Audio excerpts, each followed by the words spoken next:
Hello friends, आज हम लोग प्राचीन हिंदू विवाह इसके बारे में पढ़ेंगे। फ्रेंड्स, अभी जो हम लोग डिस्कस करेंगे उसे हम परीक्षा में भूमिका के तौर पर दिखा सकते हैं। जैसे कि इंट्रोडक्शन होता है ना, कोई भी सब्जेक्ट्स में। तो आप अगर विवाह के सब्जेक्ट्स में आंसर लिख रहे हैं तो आप इंट्रोडक्शन में ये पोर्शन ज़रूर से ऐड कीजिएगा। तो फ्रेंड्स, हम लोग विवाह के 8 प्रकार देखेंगे, लेकिन आज है हम लोग का भूमिका की पारी। तो आप इसको भूमिका में ऐड कीजिएगा। तो सबसे पहले हम लोग जान लेते हैं कि आखिर ये प्राचीन हिंदू विवाह क्या है।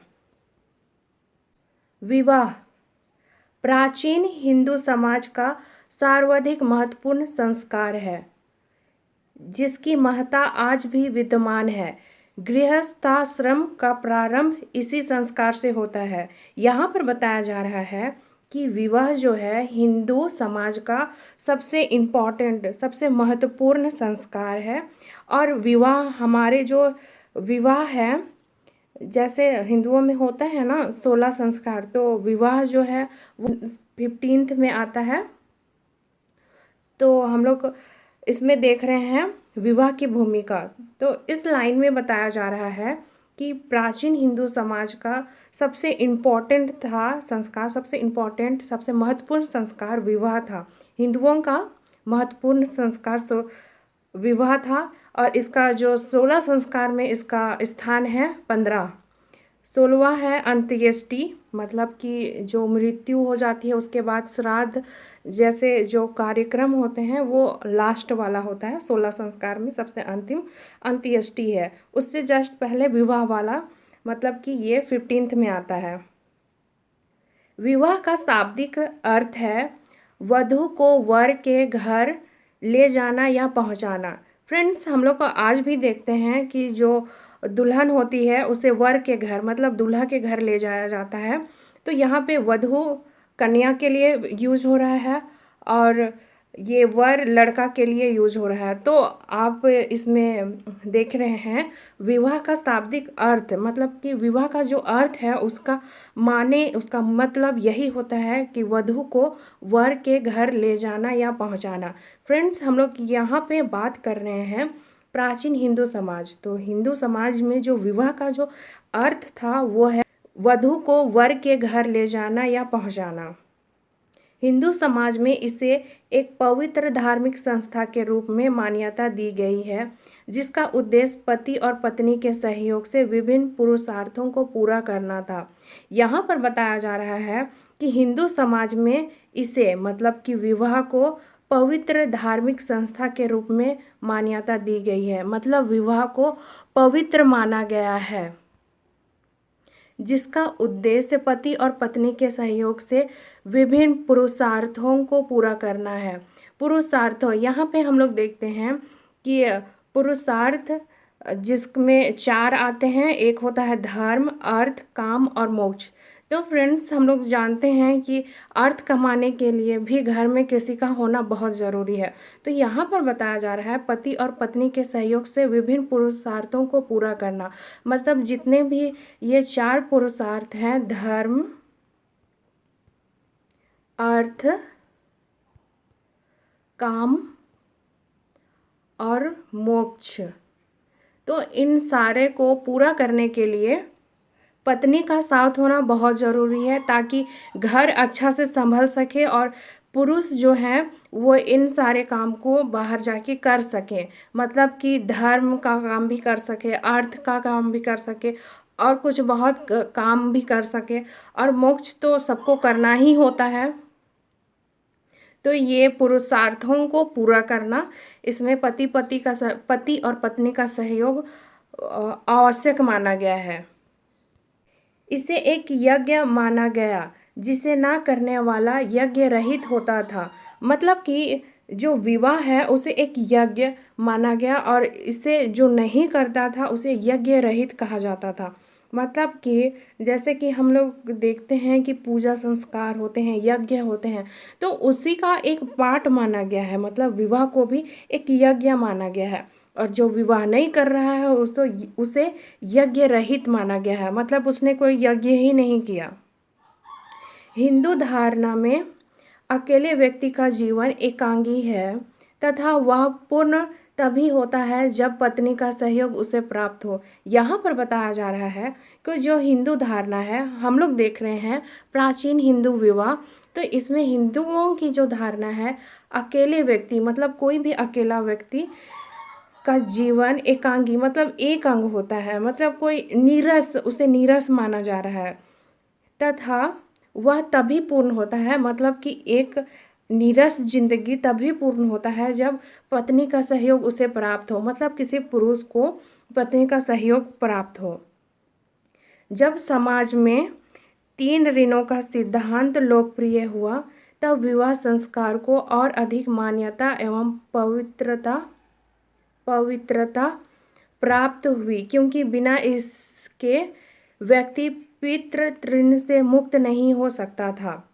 यहाँ पे बताया जा रहा है जब समाज में 3 ऋण मतलब कि देव ऋण, ऋषि ऋण और पितृ ऋण, इस सिद्धांत जब आया तब विवाह का और भी अधिक मान्यता एवं पवित्रता प्राप्त हुई। मतलब कि हम लोग देखते हैं वेदों में 3 ऋण हम लोग देखते हैं, वेद ऋण, ऋषि ऋण और पितृ ऋण। तो वेद ऋण तो एक हो गया कि धर्म के मामले में बोलना, उसके हित में रहना, और ऋषि ऋण, इसमें अगर आप शिक्षा ग्रहण करते हैं तो ऋषि को कुछ दान देना पड़ता है ना। उसी प्रकार अगर आप पितृ ऋण की बात करें तो उसमें अगर व्यक्ति विवाहित है तो ही मतलब श्राद्ध कर सकता है। इस प्रकार की हम लोग मान्यता देखते हैं। फ्रेंड्स, यहाँ पे हम लोग बात कर रहे हैं प्राचीन हिंदू विवाह, जो कि अभी भी चलते आ रही है, लेकिन उसमें थोड़े कुछ बदलाव पाए गए हैं। तो हम लोग यहाँ पे डिस्कस कर रहे हैं प्राचीन हिंदू विवाह। तो कंफ्यूज नहीं होना है, हम लोग को तालमेल बैठा के देखना है। तो यहाँ पर यही बताया गया, तीनों ऋणों का जब सिद्धांत आया तब विवाह का जो संस्कार था उसको और अधिक मान्यता और पवित्रता प्राप्त हुई।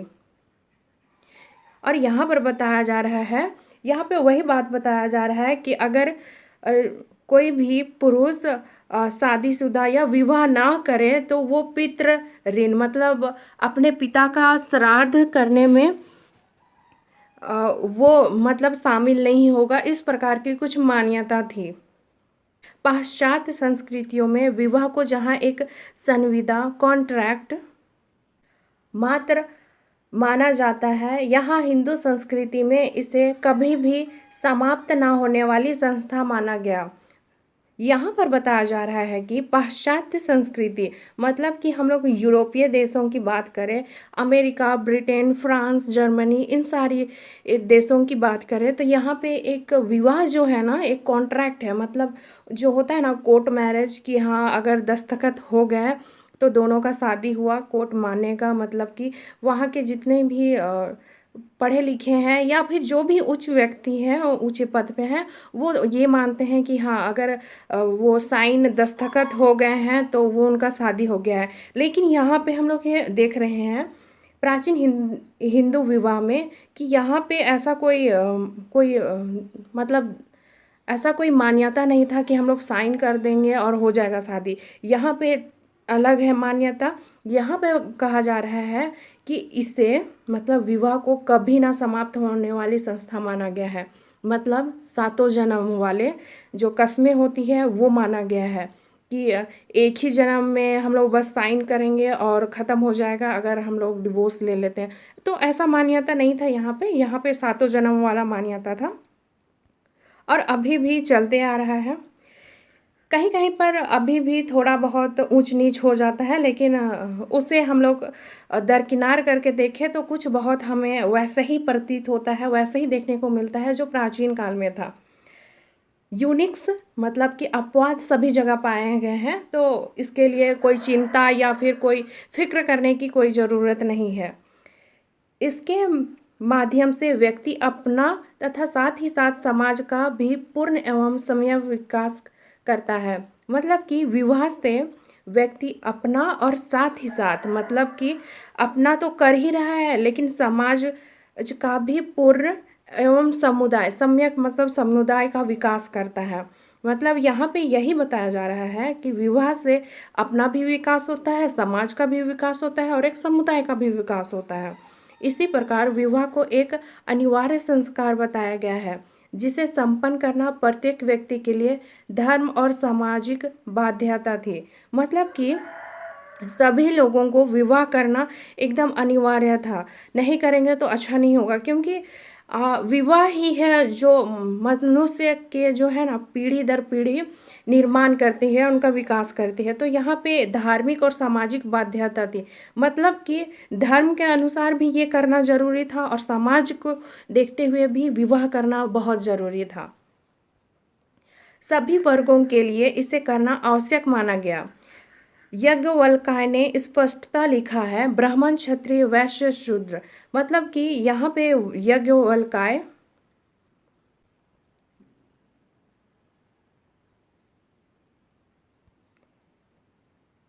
याज्ञवल्क्य बोल रहे हैं कि ब्राह्मण क्षत्रिय वैश्य और शूद्र सभी वर्गों को विवाह करना होगा। कोई भी यदि वह विवाहित नहीं हो तो वो कर्म की योग्य नहीं है। मतलब कि याज्ञवल्क्य एक विधि निर्माता रहे हैं प्राचीन काल के, तो उनका भी यही मत था कि सभी लोगों को ब्राह्मण क्षत्रिय वैश्य और शूद्र सभी को विवाह करने चाहिए। और यदि वो विवाह नहीं करते हैं, मतलब कि ये चारों वर्ग में से कोई भी वर्ग नहीं विवाह करते हैं, तो वो योग्य नहीं है, वो किसी काम के लायक नहीं है।